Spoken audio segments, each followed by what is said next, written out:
Well, Richie from Driftomaniacs here. This is my Traxxas ERevo 2.0 VXL. All looks sort of okay, other than this back end. Now, I took it down to shell stems, down to the jump track, where I'd taken the armour Senton the other day. Thought everything was going to be good, got my new Badland tyres on here, except I made one fatal mistake. Carry on watching this video, watch the jumps and see how this damage occurred. I'll get the camera off the tripod and show you the damage in just 1 second. See how the damage occurred, and then I'm going to talk about the end about exactly how you can avoid the same problem. Because on the way down there was something I was saying to myself, don't do that, Richie, don't do that, Richie, don't do that. Got there and did that and caused this amount of damage. Anyway, have a look at it.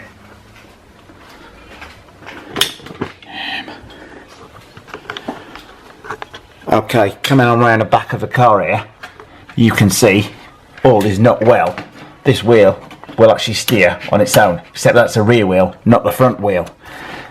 The C-cup there is upside down at the minute. You can see the little joint there, as actually the shaft has snapped off. It's not just pulled off through the plastic, the end of the threaded shaft has snapped off, causing the drive shaft to drop down on there. My rear wing mount has got a little bit of a crack in it, but that's not the big issue, that is. Also, more to the point is, there should be a pillow ball in there. The pillow ball is down here. It has pulled through that cup. Getting the spares for this could be quite an issue. I've got them on order. But anyway, watch the video and then I'll explain exactly what I think caused this problem. Exactly how you can avoid the same thing happening to you. If you've got one of these, you're going to want to watch this.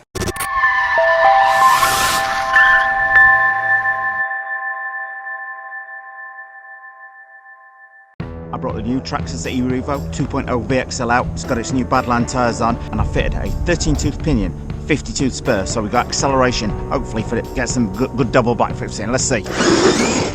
Oh yeah, I think we can safely say the acceleration.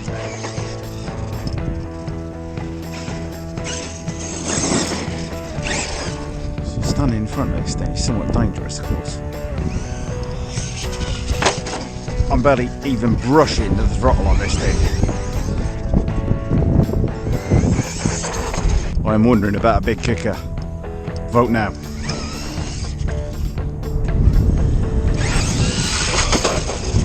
One for the brave.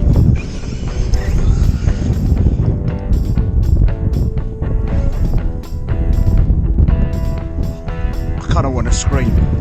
I just hope that came off well on cameras. Now watch my first double backflip, but watch the wheels in the air in slow-mo. The TSM is turning the wheels and pulling the buggy offline. Will prove fatal later on.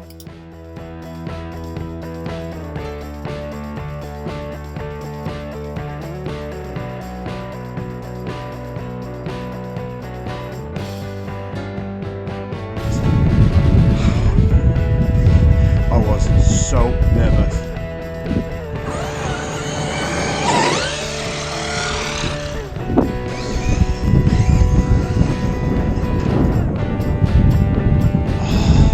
In the water.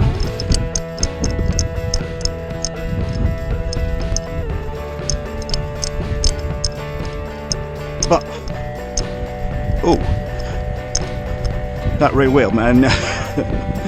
The rear wheel is definitely not very well. Oh. So what goes wrong? Well, firstly, I'm a little bit offline. Secondly, the wheels are turning again. The TSM pulls and bang! In super slow-mo, you'll see just as it lands, the right rear wheel takes all of the shock of the landing, and hence the slight breakage to the back there. It's not actually got as much damage as I thought.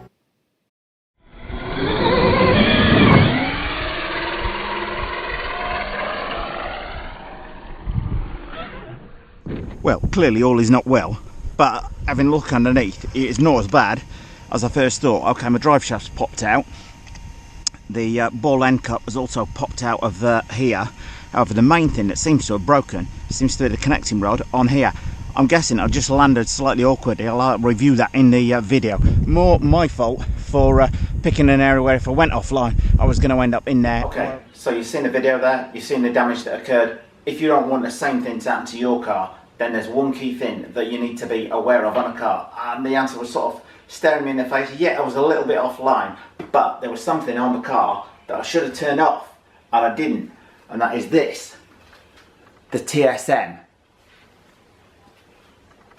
So what's the big deal with it turning the TSM off, Richie? Well, this arm centering that I've got there that took to doing the jumps the other day, I had no problems with the big air landings, etc. on there, because he doesn't have TSM on there. Oh, what's the big fuss you're saying about? As the thing is flying through the air, I'm going to use this to demonstrate what the ERevo does, because it's a bit too big to lift off the bench and show you the same thing. Okay, I went off at a slight angle on that ramp, my error. Okay, and it still should be too big of an issue on there. The TSM though immediately corrected the front wheels. So that momentum that you've got that should have just been flipping the car end over end like that is now flipping the car at more and more and more and more of an angle. And if you see in the slow-mo clip, when the car came down, it comes down right on that rear wheel. Look at the angle of the wheels as the car comes through the air. Look how much pull the TSM has got on them. If you look at the hummock to the left to where the car is on the right, you'll see the thing's been pulled probably 10, maybe 12 feet off to the right, off of line. I was offline, but not that far offline. Hey, doesn't that look like it's flying through the air at an angle and landing like that?